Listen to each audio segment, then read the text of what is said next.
এই সন্ন্যাসী লোকটা ডাক দিয়া বলেন, হ্যাঁ তানভীর সাহেব, আমি যতই আপনার সাধনা করি না কেন, সাধনা করিয়া নিজেকে এত উচ্চ পর্যায়ে নিয়ে গেছি যে দেখা যায় উপর দিয়ে আমি বিমান ছাড়া আমি উঠতে পারি, আমার কোনো বাধা নাই, আমার কোনো অসুবিধা হয় না। এবার দেখা যায় আমি যখন নাকি আপনার পানি দিয়া চলতে যাই, নৌকা লাগে না, আমি চলাফেরা করতে পারি। যখন দিয়ে আমি আগুনের মধ্যে যদি আমি হাঁটি, আগুন আমাকে স্পর্শ করে না। কিন্তু ইসলাম ছাড়া সাধনার কোনো দাম নাই বলে কেমন করে তুমি বুঝলা? ইসলাম ছাড়া সাধনা করার মাধ্যমে যেই মাত্র আমি উঠতে উঠতে আকাশ পর্যন্ত উঠিয়া যাই, ঠিক এই মুহূর্তে আমার কানের মধ্যে কালামুল্লাহ শরীফের একখানা আয়াতকে যেন শুনাইয়া দে। যেই মাত্র আমার কানের মধ্যে ওমাই ইউশাকির রাসূল ওমাই ইউশাকিল্লাহ ওয়ার রাসূল এই আয়াতটা যখনই আমার কানের মধ্যে আসে, সঙ্গে সঙ্গে আমার বাহাদুরি শেষ হইয়া যায়, আমি সঙ্গে সঙ্গে নিচে পড়িয়া যাই। জোরে সুরে বলা যাবে কি সুবহানাল্লাহ। আব্দুল্লাহ ইবনে সালাম রাদিয়াল্লাহু তাআলা আনহু, আব্দুল্লাহ ইবনে সালাম উনি আপনার বলেন, উনার একটা হাদিস আপনার বয়ান করা হয় তিরমিজি শরীফের মধ্যে। আব্দুল্লাহ ইবনে সালাম বলেন, যখনই নাকি আপনার নবীজি মক্কা থেকে হিজরত করিয়া মদিনায় আসলেন, আসার পরে ওয়ালাম্মা কাদিমান নবী সাল্লাল্লাহু আলাইহি ওয়াসাল্লাম, যখন মদিনাবাসীরা নবীকে আপনার আগত স্বাগত জানায়, ঠিক এই মুহূর্তে সবাই দেখতে যায়, আপনার নবী মুহাম্মদকে দেখবে। সবাই যখন আপনার যায়, এমন অবস্থায় আমিও মনে মনে ভাবলাম, আব্দুল্লাহ ইবনে সালামও মনে মনে ভাবলো যে আমিও নবীকে একবার দেখার জন্য যাব। তবে অন্য মানুষ সেই উদ্দেশ্যে যে মাকসাদ নিয়ে নবীকে দেখার জন্য যায়, আমি সেই উদ্দেশ্য নিয়ে যাব না। আমি এমন উদ্দেশ্য নিয়ে যাব যে আমি আব্দুল্লাহ ইবনে সালাম নবীকে দেখার পরে যদি আমার ভালো লাগে, আমি কালেমা করে মুসলমান হয়ে যাব। আর জোরে সুরে বলা যাবে কি সুবহানাল্লাহ। এবার হযরত আব্দুল্লাহ ইবনে সালাম রাদিয়াল্লাহু তাআলা আনহু বলেন, আমি মনে মনে তিনটা প্রশ্ন আপনার রেডি করলাম। কয়টা প্রশ্ন? কথা বলেন না, কয়টা প্রশ্ন? আব্দুল্লাহ ইবনে সালাম বলেন, আমি তিনটা প্রশ্ন রেডি করলাম। নবীর সঙ্গে যখনই দেখা হবে আমি তিনটা প্রশ্ন করব। তিনটা প্রশ্নের উত্তর সঠিকভাবে দিয়ে দিলে আমার যদি মন মতো হয়ে যায়, আমি দেরি করব না, আমি কালেমা পড়ে মুসলমান হয়ে যাব। ও মুমিন মুসলমান ভাইরা আমার, এবার যখন নাকি উনি রওনা দিবেন, এমন সময় উনি কিন্তু আবার সেই কোনো মানুষ না, উনি কিন্তু সেই তিন কিতাবের আলেম ছিলেন, তাওরাত জবুর ইনজিলের আলেম ছিলেন। ও মুমিন, এবার আব্দুল্লাহ ইবনে সালাম যে মাত্র নাকি রওনা দিবেন, উনার সাথী সঙ্গের আয়েশা ডাক দিয়া কয়, আব্দুল্লাহ ইবনে সালাম আপনি কোথায় যাবেন? বলে মুহাম্মদ নামে একটা মানুষ যে আপনার মক্কা থেকে হিজরত করিয়া মদিনায় আসছে, ওকে দেখার জন্য যাইব। বলে আপনি আমাদের কোনি আনেন। বলে তোমরা যাইবা তাইলে তো আরো ভালোই হইল। বলে আপনি কেন যাবেন? ও পণ্ডিত সাহেব, আপনি কিসের জন্য যাবেন? আব্দুল্লাহ ইবনে সালাম বলেন, আমি তিনটা প্রশ্ন রেডি করছি, এই তিনটা প্রশ্ন গিয়ে আমি জিগাইব নবীর কাছে। তিনটা উত্তর যদি দিয়া দেন, আমার যদি মন মতো হয়, আমি সঙ্গে সঙ্গে উনার হাতে হাত রাইখা কালেমা পড়ে মুসলমান হয়ে যাব। যখন সাথী সঙ্গীদেরকে নিয়ে আব্দুল্লাহ ইবনে সালাম রাস্তা অতিক্রম করলেন, এবার যখন নাকি নবীজির কাছাকাছি চলে গেলেন, এমন অবস্থায় গিয়ে দেখতে পান পয়গম্বরে আরবি সাহাবায়ে কেরামদেরকে নিয়ে আপনার দাওয়াত ও তাবলীগের কাজ করতেছেন। সুবহানাল্লাহ, মানে তালিম দিচ্ছেন। যেই মাত্র নাকি আব্দুল্লাহ ইবনে সালাম উনার সাথী সঙ্গীদেরকে নিয়ে সেখানে উপস্থিত হলেন, ঠিক এই মুহূর্তেই দেওয়া যায় পয়গম্বরে আরবি সাল্লাল্লাহু আলাইহি ইসলামের জবান থেকে উনি তিনটি শব্দ শুনতে পান। সুবহানাল্লাহ। কয়টা? নবী বলেন, আফসুস সালাম ওয়াতুইমুত তাআম ওয়াসিলুল আরহাম। এই তিনটা শব্দ যেই মাত্র নাকি তিনটা বাক্য আব্দুল্লাহ ইবনে সালাম যেই মাত্র শুনেছেন, আর এই মুহূর্তেই সঙ্গে সঙ্গে 100 বেগে যে গাড়ি চলছিল, উনি যে বেগে নদীর দিকে যাইতেছিলেন, এই তিনটা বাক্য শোনার পর আব্দুল্লাহ ইবনে সালাম জায়গার মধ্যে স্টপেজ দিয়া দিলেন, জাগাতে গেলেন। যেই মাত্র তিনটা বাক্য আপনার ওনার কানের মধ্যে আসলো, সাথেই হার্ট ব্রেক দিয়া দিলেন। সুবহানাল্লাহ। যখন হার্ট ব্রেক দিয়া দিলেন, এমন অবস্থায় উনার সাথী সঙ্গীরা বলে, কি ও পণ্ডিত সাহেব, আপনি না বললেন নবীর কাছে যাইবেন, গিয়ে তিনটা প্রশ্ন করবেন?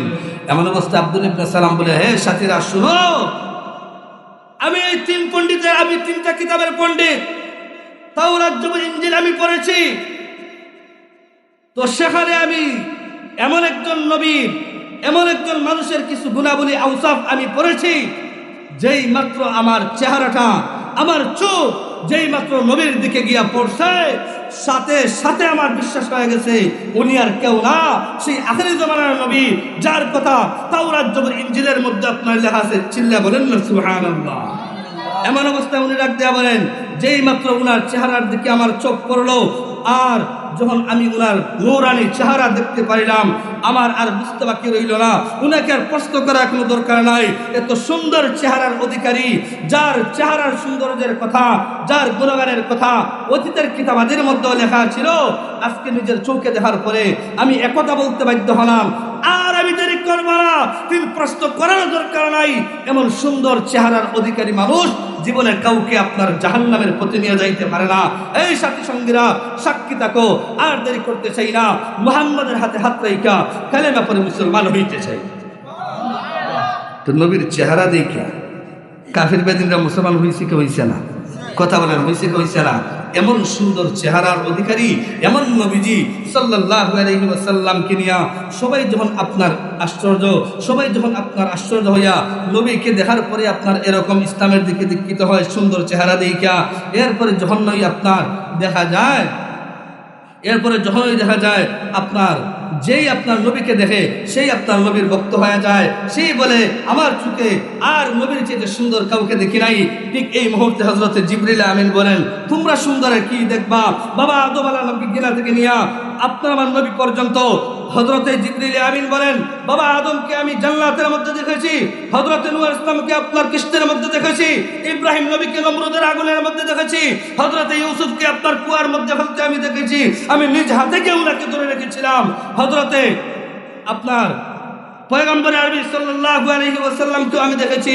আমি জিবরিল আমিন সাক্ষ্য দিচ্ছি, আমি সেকেন্ডের ভিতরে পশ্চিম থেকে পূর্ব থেকে পশ্চিম, উত্তর থেকে দক্ষিণ, পৃথিবীর এক প্রান্ত থেকে অন্য প্রান্ত আমি ভ্রমণ করতে পারি। আমি জিবরিল আমিন সাক্ষ্য দিলাম, নবী মুহাম্মদের চাইতে সুন্দর আর দুনিয়াতে আল্লাহ কাউকে বানান নাই, আর ওনার চাইতে সুন্দর আমি জিবরিল আমিনও দেখি নাই। একটু জোরে সরে বলা যাবে তো সুবহানাল্লাহ। আল্লাহ বলেন, এই জিবরিল আমিন, আমি বানাইলে না তুমি দেখবা। সুবহানাল্লাহ। আল্লাহ বলেন, আমার নবীর চাইতে সুন্দর আমি কোনো মাখলুক আর বানাই নাই। সুবহানাল্লাহ। নবী কেমন সুন্দর। এবার দেখেন, আলোচনা লম্বা করব না, কথা বলতে গেলে সারা রাত্র কথা বলা যাবে, আলোচনা লম্বা করব না, আমি পয়েন্টে আলোচনা করব, লাইন ছাড়া যাবো না ইনশাআল্লাহ। তো দেখেন, আমাদের সমাজে দেখা যায় কিছু সুন্দর হলে মানুষের খাইস্তরটা বা কিছু বাদ থাকে, আসে না নাই সাবহল কথা বলেন না। যারা একটু সুন্দর বেশি এরা খালি টুনটুনি করে, এরা কি করে কথা বলেন না, যারা সুন্দর বেশি এরা খালি কি করে, টুনটুনি করে। অর্থাৎ যারা সুন্দর বেশি হয় ওদের চরিত্রের মধ্যে কিছু একটা দাগ আছে না নাই? মুমিন মুসলমান, এবার প্রশ্ন হইতে পারে যে আপনার আমার নবী এতই সুন্দর যে আপনার আমার নবীর চরিত্রের মধ্যে কোনো দাগ আছে কিনা?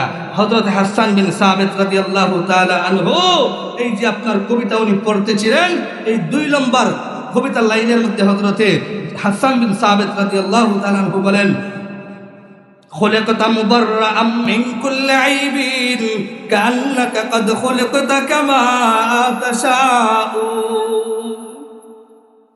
খুলিকতা মুবাররাআম মিন কুল্লি আইবিন, সব রকমের দোষ থেকে, সব রকমের ত্রুটি বিচ্যুতি থেকে পাক পবিত্র করে আপনাকে সৃষ্টি করা হয়েছে। যেমন আপনার ইচ্ছা অনুযায়ী আপনাকে সৃষ্টি করা হয়েছে। একটু জোরে সুরে বলা যাবে কি আল্লাহু আকবার? ও মুমিন মুসলমান ভাইয়েরা আমার, তাইলে এবার বলেন, নবীর চরিত্রের মধ্যে কোনো দাগ আছে? কথা বলেন, দাগ আছে? একবার সাহাবায়ে কেরাম গিয়া আম্মা জান আয়েশা সিদ্দিকা রাদিয়াল্লাহু তাআলা আনহার কাছে বলে, আম্মা গো, ও আম্মাজি, আপনি আমাদের বাবা সম্পর্কে, আমাদের নবী সম্পর্কে, ওনার চরিত্র সম্পর্কে আপনি একটু আমাদেরকে শোনান। এমন অবস্থায় দেখা যায় আম্মা জান আয়েশা সিদ্দিকা রাদিয়াল্লাহু তাআলা আনহা বলেন, আফাতাকরাউনাল কুরআন, তোমরা কি কোরআন পড়ো নাই? কালু বালা, ওনারা বলেন, হ্যাঁ আমরা তো কোরআন পড়ি। বলে, কানা খুলুকুল কোরআন, জোরে সুরে বলা যাবে কি সুবহানাল্লাহ? আম্মা জান আয়েশা বলেন, কানা খুলুকুল কোরআন, 30 পারা কোরআনে হইল নবীর চরিত্র, নবীর ক্যারেক্টার। একটু জোরে সুরে বলা যাবে কি সুবহানাল্লাহ? এখন প্রশ্ন হলো, কোরআনের সাথে কেন তসবিহ দিলেন? চাইলে তো অন্য জিনিসের সাথে তসবিহ দিতে পারতেন। আমাদের সিদ্দিকা বলেন, এটাই বুঝাইতে চায় ও দুনিয়ার মানুষ, কালামুল্লাহ শরীফের মধ্যে, কোরআনের মধ্যে যেমন কোনো সন্দেহ নাই, নবীর চরিত্রের মধ্যেও কোনো বিন্দু পরিমাণ আপনার কোনো জিনিস থাকতে পারে না। সেই জন্য আমি আয়েশা কোরআনের সাথে তসবিহ দিলাম। একটু জোরে সুরে বলা যাবে কি সুবহানাল্লাহ? শুধু তাই না মুসলমান, আয় মুমিন, নবী কত সুন্দর, নবীর চরিত্রটা কত সুন্দর। ও মুমিন, দেখবেন অনেক সময় আপনারা বলতে পারেন হুজুর, বউয়ে তো জামাই ফাঁস দিব, এটা তো দুনিয়ার নিয়ম। কথা বলে ঠিক না বেঠিক?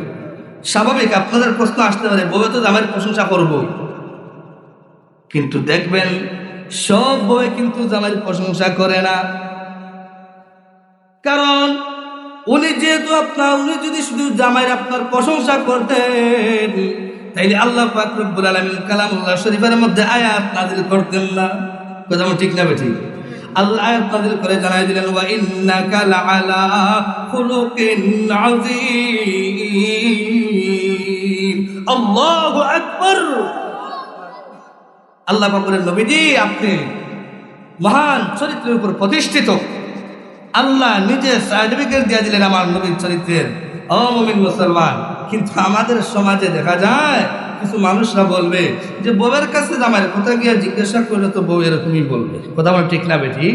ও মুমিন মুসলমান, বউ আপনার সব খবর জানে। বউয়ের কাছে ভালো থাকা এটা অনেক বড় জিনিস, কারণ বউ জানে জামাই ভালো না মন্দ। কথা বলা ঠিক না বেঠিক? একমাত্র বউ জানতে পারে। আর আমাদের মতো মাঠে ময়দানে যারা দুই একটা কথা বলে, ওয়াইফ যারা আছে, ওদের ড্রাইভারও জানে এই বক্তা সম্পর্কে। কথা বলা ঠিক না বেঠিক? কারণ ড্রাইভার সবসময় সাথে থাকে, তো ড্রাইভার খুব ভালো করেই জানে হুজুর কি করে গাড়িতে বসে। কথা বলেন ঠিক না বেঠিক? আর এদিকে বউ জানে জামাইয়ের খবর। তো দেখেন, আপনার ইসলাম ছাড়া, নবী ছাড়া, নবীর ভালোবাসা ছাড়া যতই আপনি উঁচু পদে চলে যান না কেন, যত কিছুই আপনি করেন না কেন, কোনো কিছু আপনার ফায়দা দিবে না। কোনো কিছু কি করবে না? ফায়দা দিবে না। তো মুমিন কি করা লাগবে বলে, কোনো মানুষকে, কোনো মানুষ যে সমস্ত গুণের কারণে অনুসরণ করে, এর মধ্যে একটা গুণ যেহেতু জামাল, সৌন্দর্য। আর এই সৌন্দর্য তো আমাদের নবীও কম না। কথা আমার ঠিক না বেঠিক? গোটা দুনিয়ার সবচেয়ে সুন্দর যেহেতু আপনার আমার নবী, নবীর এমন সুন্দর যে সুন্দরের মধ্যে কোনো কালিমালাপন নাই। কথা বলেন ঠিক না বেঠিক? যে সুন্দরের মধ্যে চারিত্রিক কোনো আপনার আইব নাই, কোনো দুষ্টুটি নাই, এমন সুন্দর যদি আপনি ও সুন্দরের অনুসরণ আপনার করতেই হয়, তাহলে আমি বলবো ও দুনিয়ার মানুষ, আপনার আমার নবীকেই করা লাগবে। কারণ নবীর চাইতে এত সুন্দর পুরুষ, এত সৌন্দর্য দুনিয়াতে আল্লাহ দ্বিতীয় আর কাউকে বানান নাই। তাহলে কথা মনে থাকবো তো ইনশাআল্লাহ। যদি সুন্দরের ওয়াজ করতে যাই, ও মুমিন মুসলমান, আপনার সুন্দরের ওয়াজ যদি করতে যাই, শামাইলে তিরমিজির মধ্যে নবীজির সুন্দরের যে বিবরণগুলো দেওয়া হয়েছে, ওইগুলাই যদি শুধু আপনাদেরকে শোনাই, মাসের মাস চলে যাবে, এরপরেও নবীর সুন্দরের গুণগান গাওয়া শেষ হবে না। দেখবেন আমাদের সমাজের মধ্যে এমন কিছু সুন্দর আছে, সুন্দর হইলেও দেখা যায় চোখ টেরা, আছে না নাই? কথা বলেন, সুন্দর হইলেও চোখ টেরা, চোখ ছুটো। অনেক পুরুষের চোখ ছুটো, এরকম আছে না নাই? পুরুষের ডাগর চক্ষু বিশিষ্ট যারা, এরাই হলো আপনার প্রকৃত সুন্দর চক্ষের অধিকারী, সুন্দর মানুষ। তোমার ডাগর চক্ষু বিশিষ্ট কি? পুরুষের চোখ বড় হবে, এটাই পুরুষের সৌন্দর্য। কথা বলে ঠিক না বেটি? মহিলার চোখ ছোট হবে, এটাই মহিলার সৌন্দর্য। তো দেখা যায় যে যদি আপনার সুন্দর থাকে, অথচ চোখ যদি আপনার একেবারে চিকন থাকে, যেমন গোশের মতো, তাহলে এটাকে সুন্দর বলা যাবে? কমপ্লিট সুন্দর বলা যাবে? বলা যাবে না। এবার দেখেন আমাদের সমাজে আরো কিছু সুন্দর আছে, যে কেউ আছে একবারে খোলা গাছের মতো লম্বা, এরকম অনেক সুন্দর মানুষ আছে না নাই? আবার কেউ আছে একবারে বাট্টিয়া, বাট্টিয়া আছে না নাই? তো আমাদের সমাজের মধ্যে এরকম আছে। কিন্তু আপনার আমার নবী কেমন সুন্দর ছিলেন! আল্লাহর রসুলের চেহারার মধ্যে কোনো কোট নাই। আল্লাহর রসুল একেবারে লম্বও ছিলেন না, একেবারে বাট্টিও ছিলেন না, বাটে আপনার খাটোও ছিলেন না। আল্লাহ রসুল ছিলেন মাঝামাঝি সাইজের। কিন্তু আল্লাহর রসুল সাল্লাল্লাহু আলাইহি ওয়াসাল্লাম যখন কোনো লম্বা মানুষের কাছে গিয়ে আপনার দাঁড়াইতেন, এই লোকটা যদিও আপনার অনেক লম্বা, কিন্তু নবীকে ওর চাইতে বেশি লম্বা লাগতো। সুবহানাল্লাহ। নবীর কোনো আইব নাই, নবীর কোনো আইব নাই। ও মুমিন মুসলমান, তাইলে আসেন, এই যে আপনার সুন্দরের কারণে যদি তোমরা দুনিয়ার কোনো মানুষকে অনুসরণ করতে হয়, আমি বলবো দুনিয়ার মানুষ, দুনিয়ার কোনো মানুষকে নয়, একমাত্র আপনার যোগ্য হলেন আপনার আমার নবী। কথা বলেন ঠিক না বেঠিক? যার কারণে সুন্দরের কারণে যদি অনুসরণ করা লাগে, করতে হবে কাকে? রসুলকে। কথা বলেন না, কাকে? রসুলকে। এবার আসেন কামাল। অনেক মানুষের মধ্যে পীর বুজুর্গে আছে না নাই? আমরা আর সমাজের একটা অভ্যাস হইল, হুজুর যতই সুন্দর হোক না কেন, কিছু যতই আপনার আমল করুক না কেন, কিছু কেরামতি টেরামতি না দেখাইলে একই হয় না। কথা বলেন ঠিক না বেঠিক? আরে ভাই কথা বলেন না, ঠিক না বেঠিক? কেরামতি টেরামতি না দেখাইলে একই হয় না। ও মুমিন মুসলমান, যদিও কেরামতি শব্দটা নবীদের বেলায় এটা আপনার প্রযোজ্য না, কিন্তু এরপরও বলবো, হে দুনিয়ার মানুষ, যদি পীর বুজুর্গের কারণে, কেরামতের কারণে যদি অনুসরণ করতে হয়, তাইলে আপনার আমার নবীকে করা লাগবে। কেন? বলে আপনার আমার নবীকে আল্লাহ এমন মর্যাদা দিয়েছিলেন যে এই সমস্ত মর্যাদা অন্য রসুলকে, অন্য নবী রসুলকে আল্লাহ দেন নাই। কথা বলেন ঠিক না বেঠিক? ও মুমিন মুসলমান, কিন্তু আমাদের সমাজের মধ্যে কিছু বুজুর্গ, কিছু কেরামতি যদি এখন মনে করেন, একজন মানুষ যদি আপনার এমন কেরামতি দেখায় যে আপনার আকাশ দিয়ে উড়িয়া চলে যাচ্ছে, আপনার আমার মানুষ বলবে, আরে এরই আপনার সবচেয়ে বড় বলি। কথা বলেন ঠিক না বেটি? সে আপনার আসমান দিয়ে আপনার বিমান ছাড়া উড়ে যাচ্ছে, এই তো বড় বলি। কথা বলেন ঠিক না বেটি? কেন? কেরামতি জাহির হয়েছে। এখন যদি কেউ আপনার সুরমা নদী যদি যায় নামাজ বিছাইয়া পার হয়, ওনার কেরামতি। কথা বলেন ঠিক না বেটি? কেউ যদি কবরের মধ্যে তাকিয়া, এই দেখেন হযরতে শায়েখে কৌরিয়া রহমতুল্লাহি আলাইহি, শায়েখে কৌরিয়ার আব্বার নাম কি? আব্দুল করিম শায়েখে কৌরিয়া সাহেবের ওনার আব্বার নাম ছিল হযরতে আব্বাস আলী রহমতুল্লাহি আলাইহি। ওনার একটা আপনার কেরামতি কি জানেন? যে উনি আপনার কিছু মানুষ দেখা যায় কবরের কাছ দিয়ে যায়, হঠাৎ করে একটা কবর থেকে ছোট বাচ্চার কান্নার আওয়াজ শোনা যায়। সুবহানাল্লাহ বলেন। এবার যখন নাকি আপনার মানুষরা খবর গ্রহণ করছে, করার পরে দেখা যায় এই ছোট বাচ্চাটা মায়ের দুধ গ্রহণ করতেছে। সুবহানাল্লাহ। এটা কেরামতি কি কেরামতি না? কথা বলেন, কেরামতি কি কেরামতি না? কেরামতি। মুমিন মুসলমান, তাহলে আমাদের সমাজের অবস্থাটা হইল, কিছু কেরামতি না দেখাইলে আপনার একিন হয় না, এতে যতই সুন্দর হোক না কেন। কথা বলেন ঠিক না বেটি? মুমিন মুসলমান ভাইয়েরা আমার, এখন দেখেন কোনো মানুষের মধ্যে আপনার সৌন্দর্যতা নাই, কিন্তু তার মধ্যে পীর বুজুর্গি আছে, তার মধ্যে কেরামতি আছে। আমাদের আল্লামা শাহ আহমদ শফী রহমতুল্লাহি আলাইহি, উনি কি দেখতে খুবই আপনার একেবারে সাদা দুবদুবা ছিলেন? না না, ওনার মধ্যে আপনার পীর বুজুর্গি ছিল। উনি দেখা যায় আপনার শাইখুল ইসলাম হুসাইন আহমদ মাদানী রহমতুল্লাহি আলাইহি, খলিফা শাইখে কাতিয়া, শাইখে গাজীনগরী, শাইখে আপনার মশাহিদ বাইমপুরি, আল্লামা মশাহিদ বাইমপুরি, উনি কি খুবই দেখতে আপনার সুন্দর ছিলেন? কথা বলেন না। আমার বুখারী শরীফের শাইখ আল্লামা মুস্তাকিম আলী রহমতুল্লাহি আলাইহি, সবাই উনাকে রানাফিঙ্গের হুজুর হিসেবে চিনতেন। আল্লামা মুস্তাকিম আলী রহমতুল্লাহি আলাইহি, উনি ক্লাসের মধ্যে মজা করে বলতেন, আল্লাহ সিলেটের 3 খালারে ইলম দিছে। কয় খালার ইলম দিছে? 3 খালা। এক কালা বাইমপুরি, আর এক কালা গৌরপুরি, আর আরেক কালা নিজের দিকে আঙ্গুল দিয়া হইতা, আর কালা চিনিলাও। সুবহানাল্লাহ। অহংকার করতা না, মজা করতা। মুমিন মুসলমান, তাহলে এই যে আল্লামা মশাহিদ বাইমপুরি, উনি মারা যাওয়ার পরেও উনার কবর থেকে মিষ্টি আম্বরের গ্রাম বাইর হয়েছে কি হয় নাই? আর জোরে বলা হয়েছে কি হয় নাই? তো এটা কেরামতি কি কেরামতি না? তাইলে বোঝা গেল যে কোনো মানুষ যদি সুন্দর নাও হয়, এরপরে তার মধ্যে যদি পীর বুজুর্গি থাকে, মানুষের অনুসরণ করে। কিন্তু আমাদের সমাজের মধ্যে এমনও কিছু মানুষ আছে, ইসলাম ছাড়া সে আপনার তার কেরামতি দেখাইতে চায়। আলী থানভী রহমতুল্লাহি আলাইহির কাছে, আশরাফ আলী থানভী রহমতুল্লাহি আলাইহির কাছে একজন সন্ন্যাসী গিয়া বলতেছে, হুজুর আপনি আমাকে কালিমা পড়ে মুসলমান বানাই দেন। কি করেন? কালিমা পড়াইয়া মুসলমান বানাই দেন। আশরাফ আলী থানভী রহমতুল্লাহি আলাইহি বলেন, কেন? আপনি তো একজন সন্ন্যাসী, আপনি কেন কালিমা পড়ে মুসলমান হইবেন? বলে, হুজুর আমি ইসলাম ছাড়া অনেক সাধনা করেছি, সাধনা, এমন সাধনা করেছি কুফরের মাধ্যমে যে আমি আসমান দিয়ে উঠতে গেলে আমার কোন বাহন, আমার বিমান লাগে না, আমি এমনিতে আকাশ দিয়ে উঠতে পারি। পানি দিয়ে চলতে গেলে নৌকা লাগে না, আমি এমনিতেই চলতে পারি। আগুনের মধ্য দিয়ে আমি হাঁটতে পারি, আমার আগুন আপনার স্পর্শ করে না। হযরতে আশরাফ আলী থানভী সাহেব রাহমাতুল্লাহি আলাইহি বলেন, তাইলে তো হাম সারছে, তাইলে তো হাম কি সারছে। কেন? যে তুমি যেহেতু এতই সাধনা করো, তোমার তো অবশ্যই জাহান্নামে যাওয়া লাগবে। দুনিয়ার আগুনে যেহেতু তোমার পাও জ্বলাইতেছে না, তো জাহান্নামে গেলে তো আপনার জাহান্নামের আগুনে তোমার পা জ্বালাইবে না, তো তুমি মুসলমান হইবে কেন? কথা বলা ঠিক না বেঠিক? কথা বলা ঠিক না বেঠিক? এমন অবস্থায় এই সন্ন্যাসী লোকটা ডাক দিয়া বলে, হ্যাঁ তানভী সাহেব, আমি যতই আপনার সাধনা করি না কেন, সাধনা করিয়া নিজেকে এত উচ্চ পর্যায়ে নিয়ে গেছি যে দেখা যায় উপর দিয়ে আমি বিমান ছাড়া আমি উঠতে পারি, আমার কোনো বাধা নাই, আমার কোনো অসুবিধা হয় না। এবার দেখা যায় আমি যখন নাকি আপনার পানি দিয়ে চলতে যাই, নৌকা লাগে না, আমি চলাফেরা করতে পারি।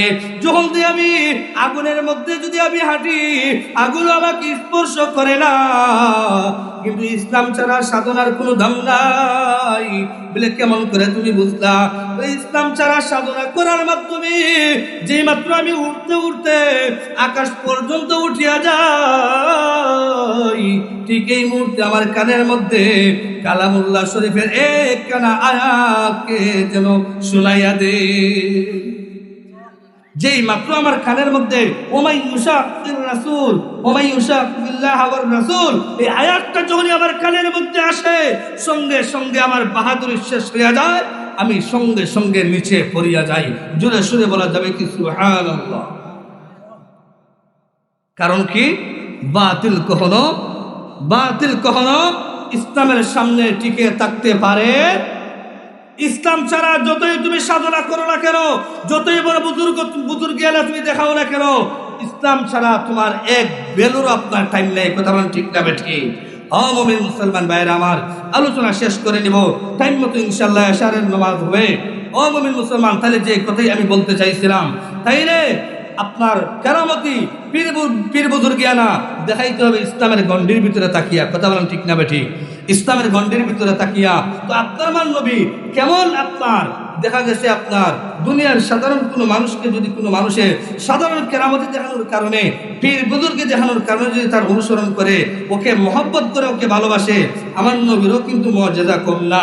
হযরত আলী রাদিয়াল্লাহু তাআলা আনহু বলেন, আল্লাহ রাসূল যখন রাস্তা দিয়ে হাইটা যায়, পাহাড়ের আপনার গাছ হাইটা হাইটা নবীর কাছে আইসা আপনার নবীকে সালাম জানাইতে শুরু করে। এটা কি মুআজিজা না? কথা, এটা কি মুআজিজা না? আপনার পাথর দেখা যায় নবীর সঙ্গে কথা বলে, পাথরে নবীকে সালাম দে, এটা কি নবীর আপনার মুআজিজা কি মুআজিজা না? মুমিন মুসলমান, শুধুই তাই না, আবু দাউদ শরীফের মধ্যে একটা ঘটনা বয়ান করা হয়। ঘটনা বলবো না, ঘটনার মূল জিনিসটা কি সেটাই শুধু বলবো। আবু দাউদ শরীফের মধ্যে একটা ঘটনা উল্লেখ করা হয় যে একবার দেখা যায় একটা ইহুদি বলে, হে মুহাম্মদ সাল্লাল্লাহু আলাইহি ওয়াসাল্লাম, এই যে পাহাড়ের উপরে গাছ তুমি দেখতেছো, ওই গাছটা যদি তোমার কথা মতো তোমার সামনে আইসা তুমি কে, আর যদি সে আপনার এইগুলা বলতে পারে তুমি কে, তোমার পরিচয় দিয়া দে, আমি আর দেরি করবো না, আমি সঙ্গে সঙ্গে ইহুদি কালেমা পড়ে মুসলমান হয়ে যাব। এবার নবী যখন আল্লাহর আদেশে পাহাড়ের উপরে গাছকে আদেশ করলেন, গাছ তুমি আমার কাছে চলে আসো, আমি আপনাদের কাছে জানবার চাই, আমি আপনার কাছে জানবার চাই যে পয়গম্বরে ঈসা আলাইহিস সালাতু ওয়াস সালাম কোন কবরের কিনারে দাঁড়াইয়া মরা লাশ 500 বছর 1000 বছর আগে মরে আপনার পরে রয়েছে, শুধু হাড্ডি দেখা যায়। এমন অবস্থায় উনি যদি বলতেন কুম বিইজনিল্লাহ, আল্লাহর হুকুমে তুমি দাঁড়াইয়া যাও, বলেন তো দেখি ঈসা ইসলামের কথার মাধ্যমে এই মরা লাশ আপনার কথা বলতো কি বলতো না? কথা বলে না, বলতো কি বলতো না? তো আপনার আমার নবীর মুআজিজা, আপনার আমার নবীর ক্ষমতা হযরত ঈসার চাইতে কম না বেশি? আরো জোরে বলেন, কম না বেশি? যেই মাত্র নবী এই কথা বলেছেন, সঙ্গে সঙ্গে পাহাড়ের উপরে গাছ নবীর সামনে আইসা একেবারে ভাসমান হইয়া নবীর সামনে আইসা যা। এবার আসার পরে যখন নবী বলছেন যে তুমি এবার কলিমা পড়ে মুসলমান হয়ে যাও, বলে আপনি আগে ওকে কথা বলান, গাছ যদি কথা বলে আমি কালেমা পড়ে মুসলমান হব। এবার যখন গাছকে নবী বললেন, হে গাছ যে আল্লাহর হুকুমে আপনার পাহাড় থেকে ভাসমান হইয়া আমার সামনে তুমি চলে আসলা, ওই আল্লাহর হুকুমে তুমি এখন আমার সঙ্গে কথা বলো, তুমি বলে দাও আমি নবীকে। এবার গাছের জবান আল্লাহ খুলে দিলেন, গাছ সাক্ষ্য দিতেছে আশহাদু আল্লা ইলাহা ইল্লাল্লাহু ওয়া আশহাদু আন্না মুহাম্মাদান আবদুহু ওয়া রাসূলুহু। একটু জোরে সোরে বলা যাবে কি সুবহানাল্লাহ? ও মুমিন মুসলমান, এটা কি মুজিজা না? আরো অসংখ্য অগণিত প্রায় ৩,৫০০-এর চাইতেও বেশি নবীর মুজিজা আপনার কিতাবাদের মধ্যে লেখা আছে। ও মুমিন মুসলমান, পীর বুজুর্গের কারণে, কেরামতের কারণে যদি তোমরা অনুসরণ করতে হয়, চরিত্রের কারণে যদি তোমরা অনুসরণ করতে হয়, সুন্দরের কারণে যদি তোমরা অনুসরণ করতে হয়, একমাত্র করার যোগ্যকে নবীজি। কথা বলেন কে? নবীজি। এরপরে ইহসান, এই যে ইহসান সম্পর্ক কিন্তু কম না। নবী, আমরা কিন্তু জাহান্নামের গর্তের কিনারায় চলে গিয়েছিলাম, সেখান থেকে আল্লাহ ফিরে আনছেন। অনেক কিছু বলার আছে, সময় নাই। আল্লাহ পাক রব্বুল আলামিন আমাদের সবাইকে অল্প পরিসরে যে কথাগুলা বললাম, এই কথাগুলোর উপর আমল করার তৌফিক দান করুন। আর নবীজির ভালোবাসা অন্তরের মধ্যে আনিয়া নবীর ইতাআত, নবীর সুন্নত যারা দাঁড়িয়ে রাখেন নাই, আজ থেকে দাঁড়িয়ে রাখা শুরু করবেন ইনশাআল্লাহ। ইনশাআল্লাহ বলেন, ইনশাআল্লাহ বলেন। যারা সুন্নতের পাবন্দ না, আজকে থেকে আপনারা সবাই সুন্নতের পাবন্দ হয়ে যাবেন। ওয়া আখিরু দাওয়ানা আলহামদুলিল্লাহি রাব্বিল আলামিন। আসসালামু আলাইকুম ওয়া রাহমাতুল্লাহি ওয়া বারাকাতুহু।